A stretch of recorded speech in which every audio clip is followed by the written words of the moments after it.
I'm honestly just very happy that these guys are back.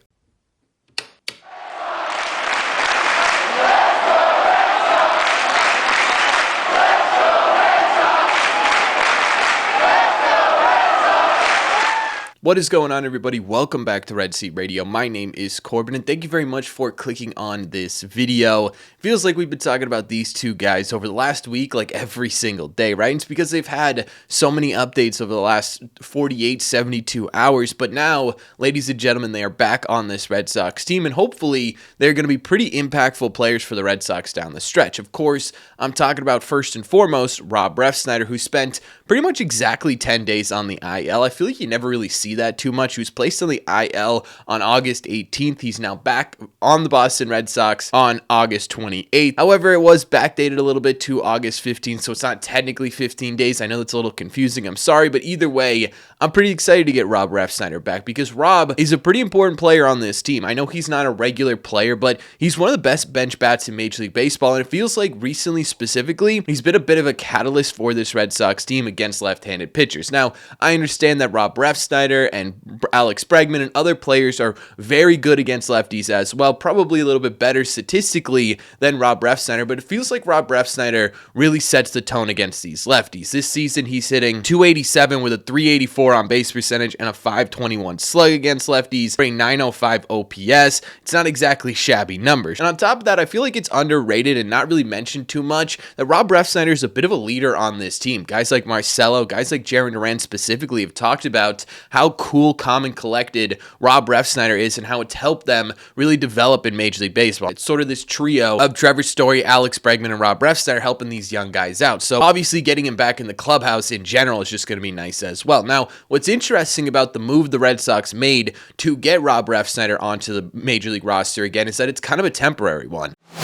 To fit him onto this roster, they placed Nathaniel Lowe on paternity leave, which, first and foremost, congratulations, Nate. I hope everything goes well with the family. This is going to be interesting, right? Nathaniel Lowe with a little bit of dad strength is going to be pretty fun to watch. I have a feeling he's going to hit a baseball like 800 feet this weekend, but regardless, because Nathaniel Lowe was placed on paternity leave and the fact that MLB only allows you about 3 games or 3 days in general to be on paternity leave, this means that there's probably going to be another move coming at some point this weekend, and my guess here is that it's most likely going to be Nate Eaton, right? And we talked about this a few times as to why it's most likely going to be Nate Eaton, but at the same time too, I wouldn't be totally shocked here if the move to get Nathaniel Lowe back onto this roster ends up being Stinson Garcia going down to minor league baseball. And I know that kind of sucks considering the fact that Stinson hasn't really had the opportunity this season to really sort of showcase what he could do at the major league level, right? He just simply hasn't been given a ton of opportunities to do that, but at the same time too, when we're talking about the Red Sox roster as a whole here, they're going to have a ton of outfielders, right? You're getting Rob back, you're getting Wilyer back probably right when rosters expand in September, so you've got 2 more outfielders that you're adding to this mix. There's not really a ton of guys right now on the bench if you are going to keep Stinson that could play the infield, right? At least with Nate Eaton, he could play a little third base, which is actually kind of important considering you don't really have a really great backup third base option if, heaven forbid, and knock on wood, please for the love of God, Corbin, if Alex Bregman were to end up not being able to play a game or whatever. I think Romy can play third base, but really you need that guy to back up first base. You know, maybe there's a potential in terms of just simply roster construction that Stinson Garcia is the guy that gets called down, and then maybe they call him immediately back up when rosters expand come September, whatever, how that works, but it's between the both of those guys in my opinion. I think David Hamilton's playing himself well enough into a, hey, we're going to hold on to this guy type role. I think there's not really any other options on the team, right? You're not going to get rid of Narvaez. That would be absolutely ridiculous. You're certainly not going to get rid of Romy Gonzalez. So really the only 2 guys here are Eaton and Stinson. If we're just simply going based on what makes the roster a little bit more versatile, I think it might be Nate Eaton right now, but that's a wait and see type move. Right now, the focus is on the fact that Rob Refsnyder is now going to be back with the Boston Red Sox and Nathaniel Lowe is leaving the team for a couple of days to welcome a child into this world. Now, the other move the Boston Red Sox are going to end up making today is to get the long-awaited return of Justin Slaten. And to me, as much as I like Rob Refsnyder, as much as I'm excited to get Rob Refsnyder back, this is the move we've all been waiting for, right? Justin Slaten is one of the highest ceiling relievers the Boston Red Sox have. He went down at the end of May. We haven't seen him in months, right? And before that, he was pitching to the tune of a 3.47 ERA with a 3.21 FIP and a 0.90 WHIP. But last year, over a bigger sample size, he had just a 2.93 ERA with just a 2.61 FIP and a 1.102 WHIP in 55 1/3 innings. I mean, that's what we're talking about here, right? We're talking about a guy who could end up being a legitimate high leverage reliever for the Boston Red Sox. And what this does is it could potentially create this three-headed monster in the back of the Red Sox bullpen. You've got Whitlock right now, who has been absolutely nails lately. Aroldis Chapman in there as well, who, by the way, is I think, easily the game's best closer right now. I mean, the dude has faced 41 batters in a row and has not given up a hit. That is a absolutely ridiculous thing to say for a guy who really only faces a maximum of 3 batters an inning, maybe 4 if he walks a guy, right? That's a really long stretch of games here where Aroldis Chapman has been one of the most elite pitchers in the entire sport. We're having conversations now about whether or not he's going to end up getting Cy Young votes at the end of the year. Now imagine adding in a guy like Justin Slaten, who again could pitch, I think, maximum here to the tune of a sub-3 ERA with a guy who can hold runners on base and with another guy who can come in here and end up being a high leverage situation player. That's like I said, a legitimate three-headed monster. Now, initially, he probably won't be that super high leverage guy right off the bat, right? They're probably going to ease him into things a little bit, but I do think eventually he's going to take over that role. And when he eventually does, it does 2 important things. One, it allows Jordan Hicks and Walker Buehler to move into more of those low leverage spots. And this is kind of exactly what we've been waiting for, right? We've been waiting for this opportunity to say, Jordan Hicks, you are not coming into a game unless the Red Sox at minimum are either up or down by 5 runs. And honestly, even 5 runs is a little bit scary. By being able to sort of push everybody back a little bit, this is the role you're going to end up putting him in. Now, Walker, I think, is a little bit different, right? I don't know that Walker needs to be in just a mop-up role right now. Obviously, his first appearance out of the bullpen wasn't exactly fantastic, but I think what Walker Buehler is going to end up developing into in that bullpen is a guy who, you're sitting there and you're like, oh my God, crap, Lucas Giolito or Brian Bayo or Dustin May or whoever that 5th starter is going to end up being is at 98 pitches in the 4th inning, right? He's got one more out, but he just can't seem to find the plate right now. We got to get him out of here. I think that's going to end up being Walker Buehler, but now that Justin Slaten's back and you can afford to do that, that's exactly where you're going to put him. The second thing that this does, and I think honestly kind of just as important as moving Jordan Hicks to a lower leverage role and moving Walker Buehler into that more long relief type role, Greg Weissert moving into that medium leverage role. And I know that sounds ridiculous because Weisert's been really solid this season,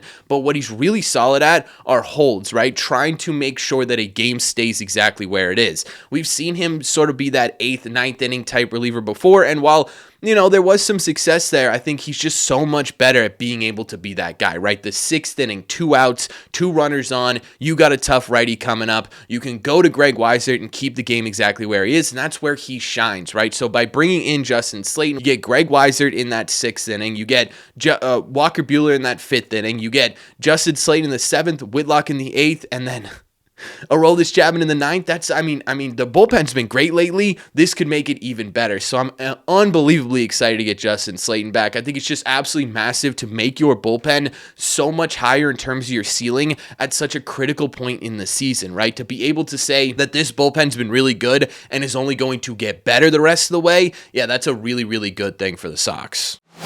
Now, obviously, there are going to be moves that need to be made in order to get Justin Slaten back on this team, and there are actually 2 moves that need to be made because Justin Slaten was on the 60-day IL. Now, we don't know exactly what one of them is, but we do know the other one, and that should be a pretty good indication as to what the other one's going to be. I know that was kind of a confusing statement, but basically stay with me here, and I'll explain everything as we go. Now, right now, the first move that we know about is that Jovani Moran is no longer going to be with the Boston Red Sox. Now, there are some conflicting reports reports as to whether or not he's going to end up on the injured list or whether he's going to end up on just simply being optioned. Now, in my opinion, being optioned makes a lot more sense considering the fact that Jovani Moran hasn't gotten a single appearance at the major league level right now, so I don't really know how he would end up getting injured unless the Red Sox ended up pulling him up here knowing he was injured and knowing that eventually he was going to go on to the IL to make things a little bit easier to bring Justin Slaten back, which I could potentially see happening. It's one of those two. Either Jovani Moran is getting optioned or Jovani Moran is heading to the IL. Regardless, I don't think anyone's really going to miss Jovani Moran all that much. We also knew this was going to happen, right?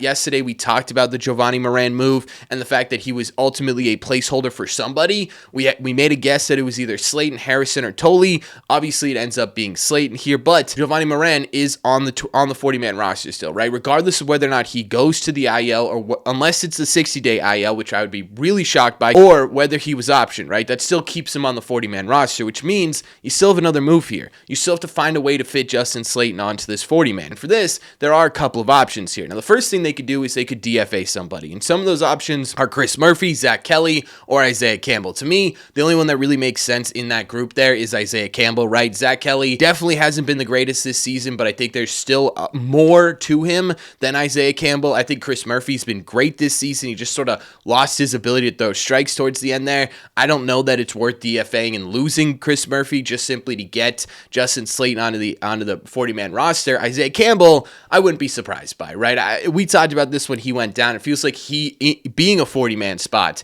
is just simply as a placeholder for somebody else. Could it be a placeholder for Justin Slaten? Now, if that's not what ends up happening, the other thing the Red Sox can do is they can move somebody from the 10 or 15-day IL here over to the 60-day. And for that, they kind of only have two options. It's either Cooper Criswell, hands up here, I'm not entirely sure if you can even do that. He's put on the injured list in minor league baseball. I don't know if you could just simply move him over to the major league 60-day, get him off the 40-man, and put Justin Slaten on. If anyone knows the answer to that, let me know in the comments down below. But the easiest way to do this would be just to simply move Marcelo Meyer to the 60-day. And that sort of avoids having to DFA somebody. That sort of avoids having to get funky with Cooper Criswell's status. We all know that Marcelo Meyer's not coming back to the Boston Red Sox, right? He's not going to make some miraculous recovery and join this team during the postseason. It's just simply not going to happen. He got a surgery. He's going to be out for 3 months. He'll be fine and good to go for next year. At some point here, the Red Sox are going to have to put him on the 60-day IL, whether it's this move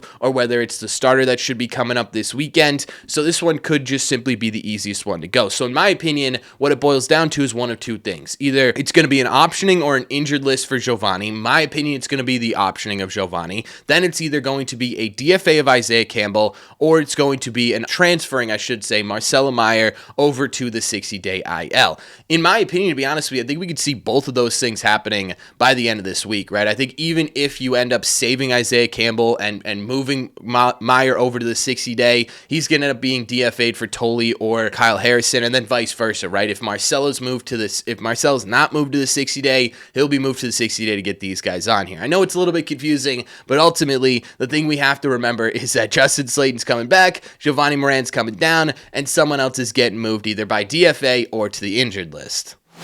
Regardless of how it ends up shaping up, though, these two coming back, in my opinion, is really important, right? We talked about this really early on when we were talking about the injured status of both of these guys. There's going to be two important factors to how the Red Sox end up finishing out this season. The first one's going to be if the Red Sox can stay healthy, right? Can the guys that are currently on this team stay on this team? Now, I don't want to jinx anything because I'm notorious for jinxing things, so we're not going to say anything about that. The other thing is that the Red Sox need to continue to get healthy, right? Continue to get these impact players back and continue to put these guys in situations where they're going to be impactful on your big league club, and that's exactly what happened in today's move, right? You got two guys who are going to be extremely impactful back on your roster to help you win baseball games, because right now, literally every single win means something. I mean, last night, if you had lost that game, you would have been in third place in the division, you would have been a half game back of the Yankees, and you would have been 4 games back of the Toronto Blue Jays. You're continuing to fight, and it feels like every single game from here on out is a must win. So getting your best team on the field is going to be absolutely critical, and these guys are 100% a part of it. So regardless of how they get on there, I'm excited to see them back. But let me know what you guys think. Let me know in the comments down below. What do you think about these guys coming back? Who do you think is going to make the bigger impact? And what do you think about the moves that it took to get them back on the roster? Let me know all your your thoughts in the comments. As always, if you made it to the end of this video, do me a favor. Make sure you guys have hit that subscribe button if you haven't already. If you're new here, we talk Red Sox content almost every single day. Also, make sure you guys have hit the like button on this video as well. It just simply helps out a ton, and it's the best way to let me know you're enjoying the content. Don't forget, if you guys want to listen instead of watch, all you got to do is head over to your favorite podcasting app and look up Red Seat Radio. Thank you all very much for clicking on this one, and I will see you in the Red Seats.